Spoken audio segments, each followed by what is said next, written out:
All right, so as I start to get in there with the axial modeling, I'm looking at what I did over here. I'm trying to clean things up. I want this to make sense with this, but I want this kind of curve to slowly turn into that kind of curve, and maybe even start to think about like that spacing. Would I just have one more in between there?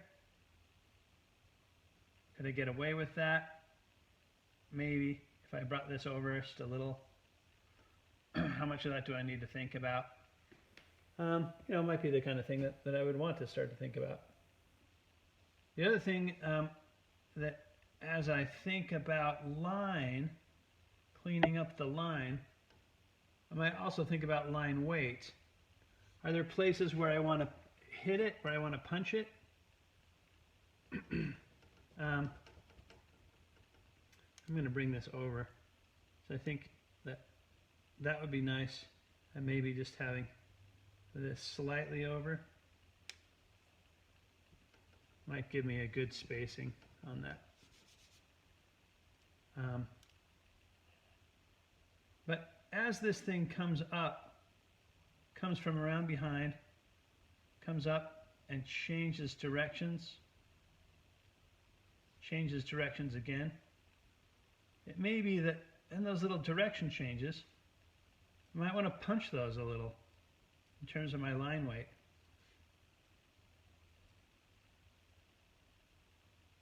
Okay, so this changes some. Part of this again is about holding the thing up.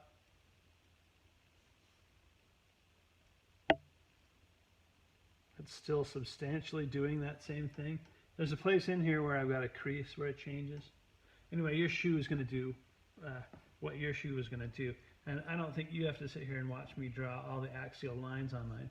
So I'll do some of that off camera, come back and make some other points. The other thing that I would say on this is that as you're drawing this, you start to describe the form with the axial modeling, and that's going to be what you really like. This comes around. This is going to show you what the form is actually doing. Disappears into there, and then is coming up this way. Hits a little leather thing, stitching, and then wraps up and around and over.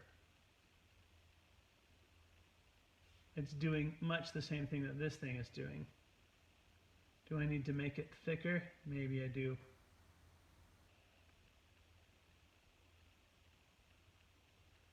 But any place where there's a direction change, I might pump that up. Is that looking a little, maybe that needs to come over here a little bit more. Anyway, it does. I think it needs to be bigger. It needs to come over there a little bit more.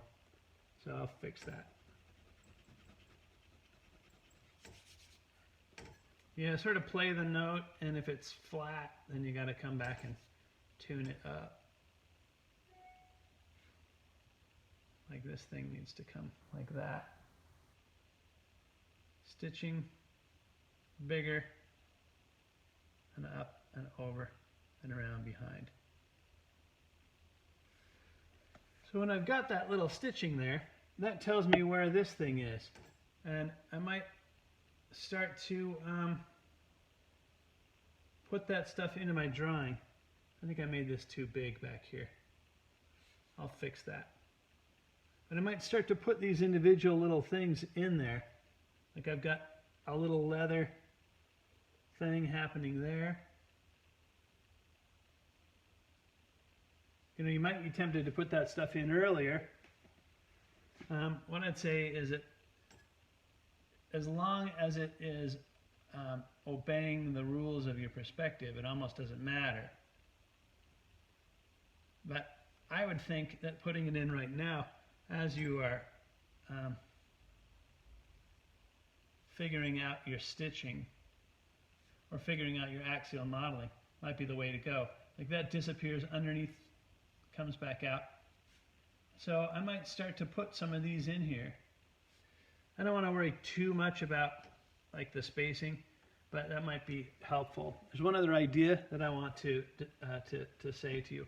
So if you look at this thing, the direction of this thing is going like that. But I've got this thing slicing up across that thing at an oblique angle. Wouldn't it make more sense, Brad, to describe this thing like this? Describity, describity, describity. You think slice, slice, slice, slice, and then maybe down here it's slicing up there like that. That would be like longitude lines if I sliced it that way. Nothing wrong with longitude lines. Some of my best friends are longitude lines. The thing about it, though, is that a longitude line at this point is curling this way. At some point it becomes a straight line, which does nothing for you in terms of describing the form, and then it starts going the other way. It also means that, if you think about longitude lines, boy, that North Pole and that South Pole sure are important somehow. And all of those lines are going and converging into that one place.